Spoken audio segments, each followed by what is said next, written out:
Good morning students, कैसे हैं आप सब लोग। अभी आपके टेस्ट चल रहे हैं, आप लोगों ने टेस्ट वगैरह दिए। हाँ, टेस्ट के ये नंबर आपके एनुअल एग्जाम में जुड़ेंगे, है ना। तो आप लोगों को सभी को टेस्ट देना कंपलसरी है। आज हम आपकी पाठ्य पुस्तक मकरंद का पाठ 7 बल और बहादुरी पढ़ेंगे। बल और बहादुरी पाठ एक निबंध है जिसके निबंधकार हैं कन्हैया लाल मिश्र। तो स्टूडेंट्स, पाठ पढ़ने से पहले हम उनके लेखक का थोड़ा परिचय पढ़ेंगे। कन्हैया लाल मिश्र प्रभाकर का जन्म सन 1906 ईस्वी में उत्तर प्रदेश के सहारनपुर जिले के देवबंद ग्राम में हुआ था।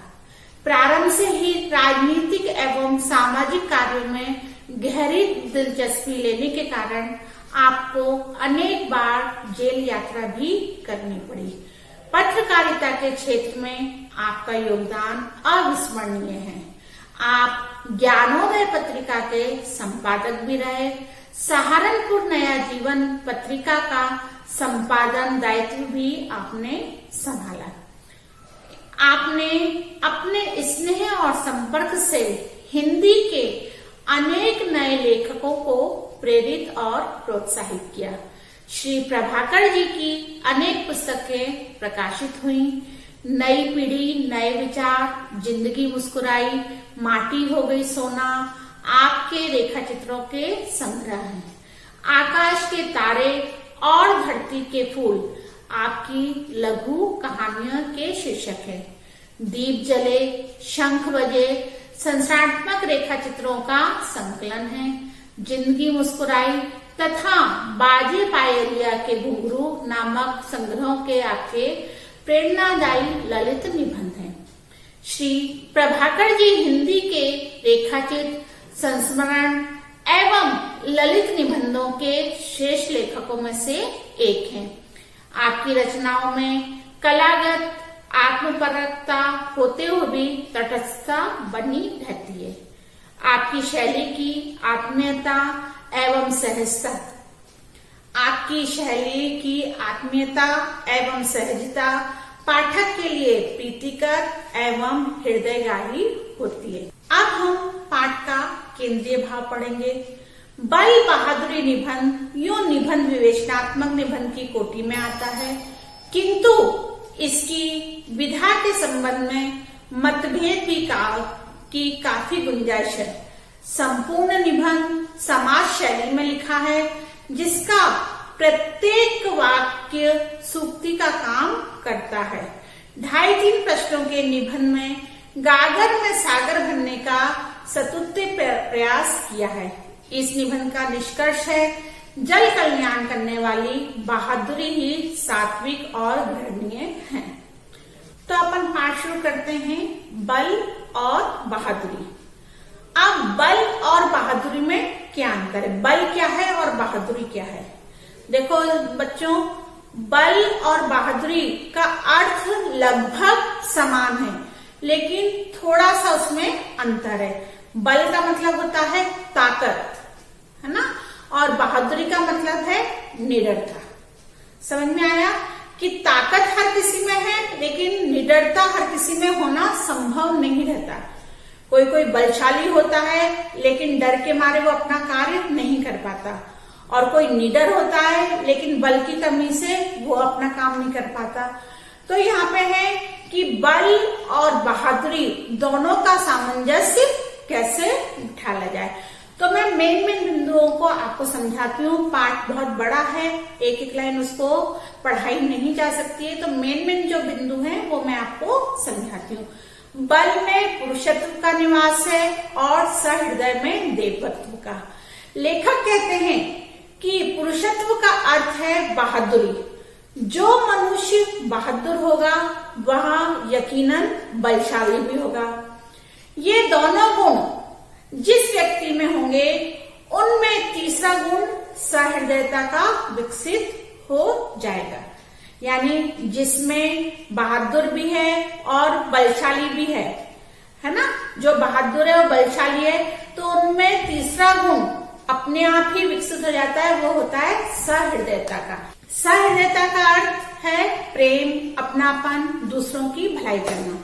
अर्थात हम कह सकते हैं कि जो मनुष्य बहादुर होगा उनमें ताकत और प्रेम रूपी गुण स्वतः ही विकसित हो जाएंगे, और जिस मनुष्य में ये दोनों गुण विकसित हो जाएंगे वह मनुष्य देवत्व को प्राप्त हो जाएगा। कलित्व का दयनीय दर्शन और सहृदयता की शून्यता में तांडव करती है पाप पुंज प्रज्वलित पैशाचिकता। अब यहाँ पे कलित्व का अर्थ है कायरता। जो लोग कायर होते हैं उनका स्वभाव दीन और दानत्व प्रकृति अर्थात राक्षसों जैसा होता है। जो मनुष्य कायर होता है उसे दूसरों की भावनाओं से कोई मतलब नहीं रहता और उसमें निर्णय लेने की क्षमता भी नहीं रहती है। और जो व्यक्ति कायर होता है वह स्वतः ही क्रूर हो जाता है। अज्ञानता और अपने स्वभाव के कारण वह समाज से दूर होता चला जाता है। अब है पुरुषत्व अभय का जनक है और देवत्व शांति का। पुरुषत्व अर्थात बहादुरी, अभय अर्थात निडरता, है ना। जो बहादुर होगा वो निडर भी होगा। और देवत्व क्या है? शांति। देवत्व मतलब शांति का प्रतीक। तो जो मनुष्य बहादुर और निडर होगा वही शांति का प्रतीक भी बन सकता है। अभय और शांति का मिलन मानव विकास की पुण्य भूमि है। अब यहाँ पे मैं वो बताना चाहती हूँ कि ये अभय और शांति का मिलन मानव विकास की पुण्य भूमि है। इस पंक्ति को मैं एक उदाहरण के माध्यम से आपको समझाना चाहती हूँ। अब आपको मालूम है भगवान राम और रावण दोनों ही क्या थे? बहुत ताकतवर थे।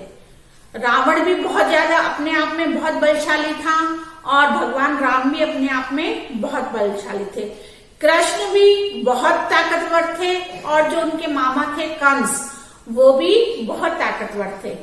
लेकिन राम ने अपने बल का प्रयोग दूसरों की अच्छाई के लिए किया, वहीं रावण ने अपना बल का उपयोग दूसरों के परेशान करने में किया, है ना। रावण ने कितने लोगों की हत्या करी वो हुआ और रामचंद्र जी ने कितने लोगों को मृत्यु से बचाया। कंस ने भी उसके माँ बाप के बहुत अत्याचार किए, जनता पर बहुत अत्याचार किए और कृष्ण ने सबको सद्गति का मार्ग दिखलाया। तो आज वर्तमान में क्या होता है कि एक की तो पूजा की जाती है और दूसरे का दहन किया जाता है। श्री रामचंद्र की नवमी मनाई जाती है और रावण का दहन किया जाता है। श्री कृष्ण की अष्टमी मनाई जाती है और कंस को कोई याद नहीं करता। यानी यह है कि यदि हम बलशाली हैं, हमारे अंदर बल है, लेकिन हम अपने बल का प्रयोग कैसे कर रहे हैं ये हमारे ऊपर डिपेंड करता है। एक ने अपने बल का प्रयोग दूसरों के परोपकार के लिए किया और दूसरों ने अपने बल का उपयोग दूसरों के दुरुपयोग में किया और उसका नतीजा क्या हुआ कि आज एक को तो पूजा जाता है और एक का दहन किया जाता है। बल को यहाँ पर लेखक ने बल को दो रूपों में व्यक्त किया है ना। लेखक ने यहाँ पर बल को दो रूपों में व्यक्त किया है। बल का यहाँ पर लेखक ने दो रूपों में व्यक्त किया है। पहला है आत्मा के स्पर्श से बल का उपयोग मानव को स्वर्ग के द्वार तक ले जाता है और क्रूरता और अविज्ञानता के स्पर्श से बल मानव को नरक के द्वार तक ले जाता है। बल आकर्षण का केंद्र है। सबल को सभी मुग्ध दृष्टि से देखते हैं। जो भी ताकतवर रहता है उसको सब लोग उनकी प्रशंसा करते हैं, लेकिन वो अपनी ताकत का प्रयोग कैसे कर रहा है ये किसी को नहीं पता रहता।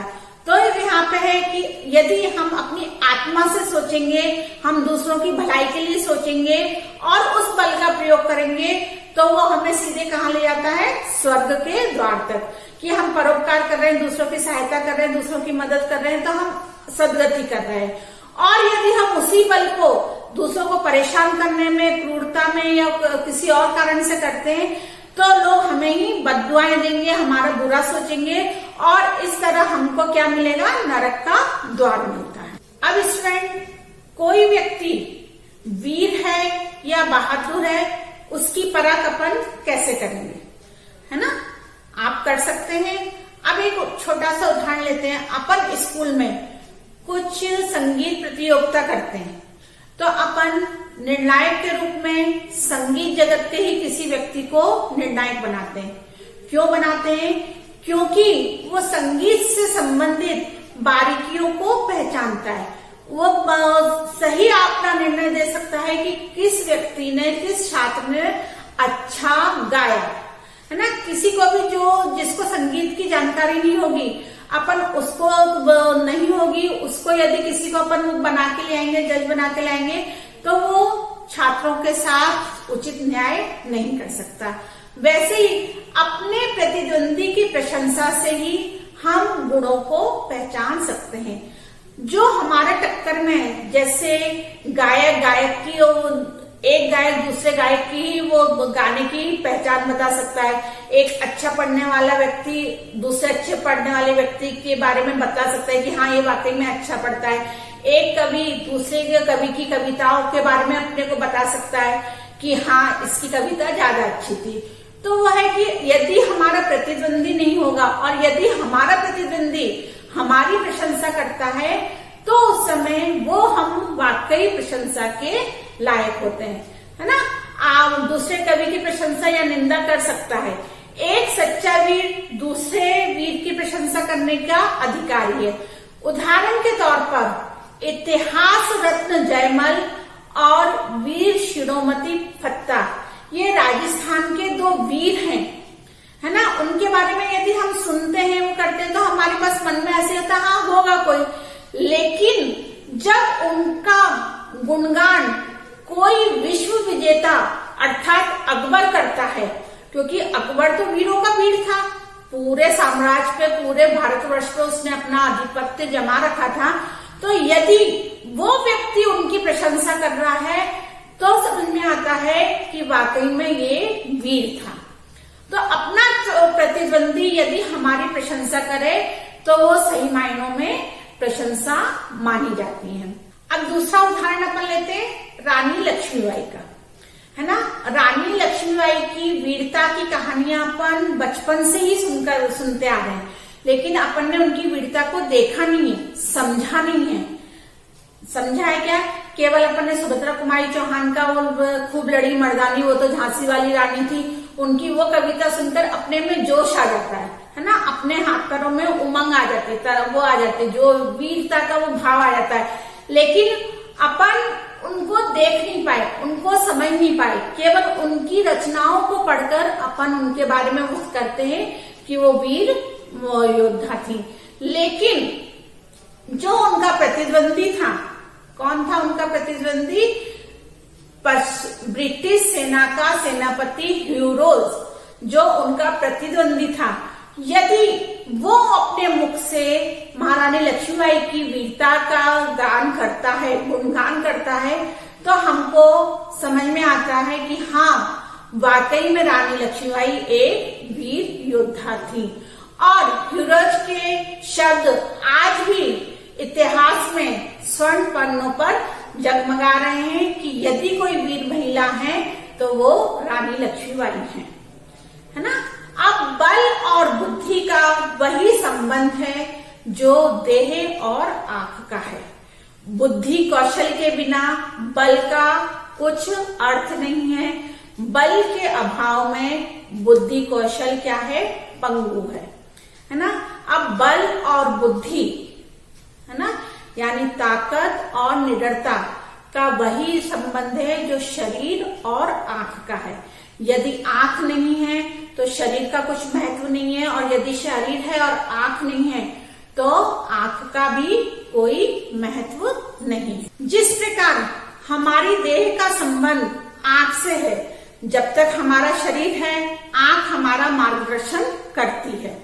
जिस दिन हमारा शरीर हमारा साथ छोड़ देता है उस दिन आंख का भी अस्तित्व निरर्थक हो जाता है।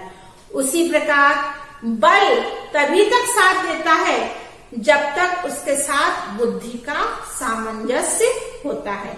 अब उदाहरण के तौर पे राजस्थान में राजपूत लोग में बहुत बल था, है ना, जिनकी वीरता की प्रशंसा हर कोई करता है। उन्होंने कई युद्ध किए ना, लेकिन हर युद्ध में उन्हें पराजय का सामना करना पड़ा। क्यों करना पड़ा? क्योंकि वो बलशाली थे, लेकिन उनमें बुद्धि कौशल की रणनीति जो होती है, बुद्धि कौशल करने की क्षमता नहीं थी, रणनीति बनाने की क्षमता नहीं थी। ताकत के बल पे वो घुस तो जाते थे, लेकिन उनको किस चीज का सामना, कैसे ट्रेजेडी रहती है कि कैसे हमको सब चीजों का सामंजस्य बनाना है, वो उसकी उनमें कमी थी।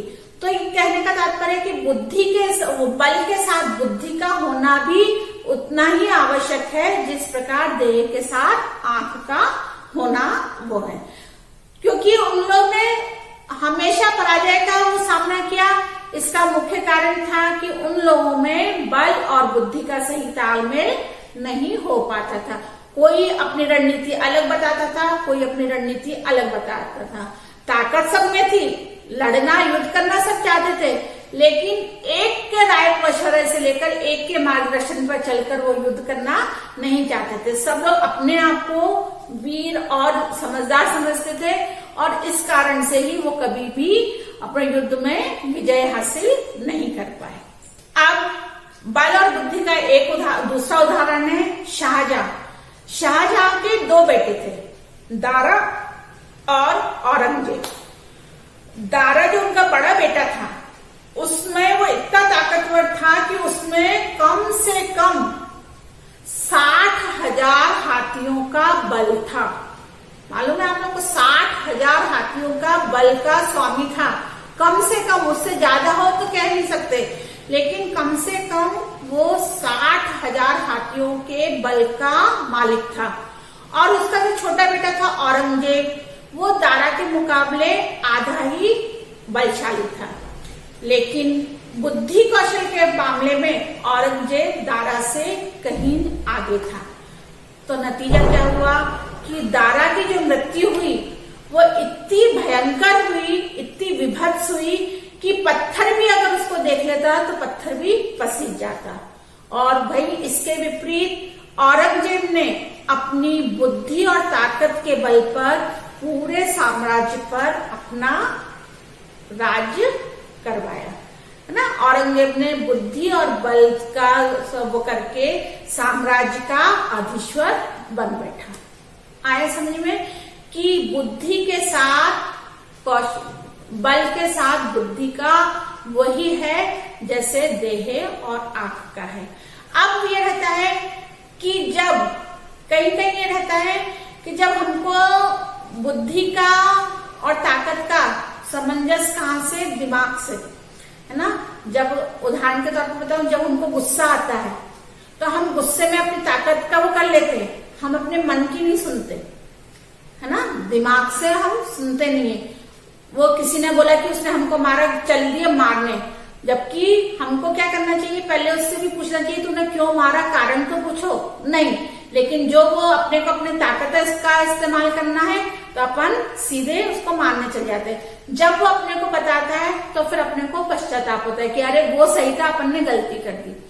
तो हर जगह ताकत काम नहीं आता है, कहीं कहीं बुद्धि का भी इस्तेमाल करना पड़ता है। और ताकत के साथ जब तक आप बुद्धि का इस्तेमाल नहीं करोगे, हमेशा आपको नुकसान ही पहुंचेगा। अब यहाँ पर लेखक कहते हैं कि बल की चरम सीमा कहाँ है, यानी अपन किसी के बल को कहाँ तक पहचानेंगे कि वो कौन अधिक बलशाली है। शत्रु दल के गर्जन में चरम सीमा है? नहीं। शत्रु दल के तिरस्कार में चरम सीमा है? नहीं। शेर की गर्जन में चरम सीमा है? नहीं। देश और धर्म के लिए प्राणों का बलिदान देना चरम सीमा है? नहीं। तो फिर चरम सीमा कहाँ है?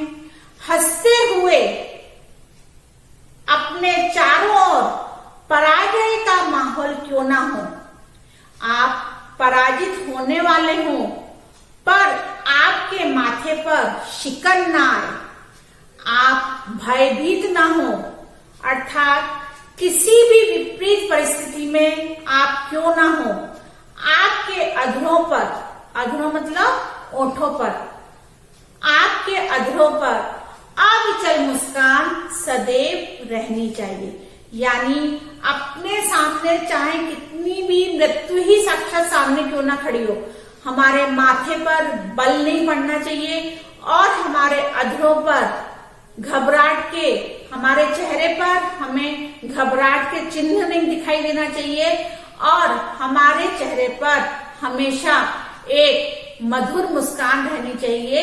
यही है बल की चरम सीमा। अब लेखक ने पूर्व में जैसे बताया है कि बल दो प्रकार के होते हैं, शारीरिक बल और आत्मिक बल। तो पश्चिम देश जो वेस्टर्न कंट्री है वो क्या है, शरीर बल की उपासक है, यानी वो मारपीट लड़ाई झगड़े वगैरह में ज्यादा विश्वास करती है, अपने बल के ताकत पर वो राज्य स्थापित करना चाहते हैं। पश्चिमी देश क्या है, पश्चिमी देश शारीरिक बल का उपासक है, अर्थात वह ताकत के बल पर अपने साम्राज्य को स्थापित करना चाहता है। और इसके विपरीत भारत आत्मबल का उपासक है, अर्थात भारत शांति और सद्गुणों के से राज्य स्थापित करना चाहता है। प्राचीन समय में गौतम बुद्ध ने शांति का मार्ग अपनाने की शिक्षा दी। गौतम बुद्ध की इस शिक्षा को महात्मा गांधी जी ने आगे बढ़ाया। उन्होंने अहिंसा को अपनाकर देश को स्वतंत्र कराने में अपनी महत्वपूर्ण भूमिका निभाई और आज पूरा विश्व उनके आदर्शों का अनुसरण कर रहा है। तो ये हुआ आपका पाठ बल और बहादुरी। यदि आपको पाठ समझ में नहीं आता है तो आप विद्यालय में आकर पाठ को समझ सकते हैं ना, और इसके प्रश्न उत्तर आपको पीडीएफ के माध्यम से मिल ही जाएंगे। धन्यवाद।